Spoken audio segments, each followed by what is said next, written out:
Ако сакаме да изградиме функционален систем, мора да се открие вистината за бегството на Мјалков. 3 невладини организации барат сериозна и брза истрага, а одговорните функционери и службеници да бидат казнети затоа што со пропусти и непочитување на законите дозволија бегство на поранешниот шеф на тајната полиција кој сега е осуден за масовно нелегално прислушување.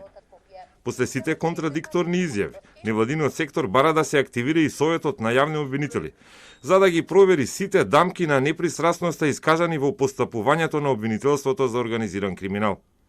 Барањата за брза истрага го потпиша Хелсиншкиот комитет, Коалицијата за правично судење и Фондацијата Отворено општество, затоа што смета дека Мјалков е реприза на пропустите со бегството на екс-премиерот.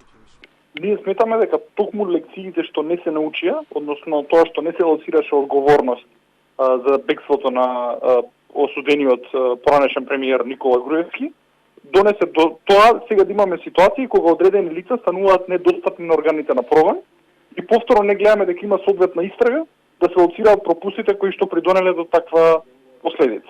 Истрагата се одвива, велат од обвинителството, без да дадат детали, ниту министерот Спасовски, кој досега не насочи одговорност за бегството.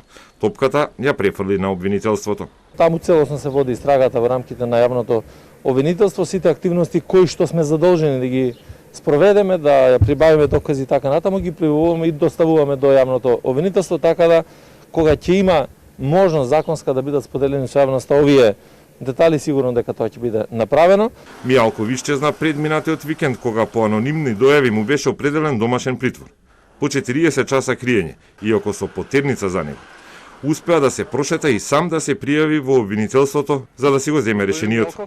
Минатиот петок, Сашо Мјалков беше осуден на 12 години затвор во предметот Тврдина Таргет и доби вистински притвор во Шутка.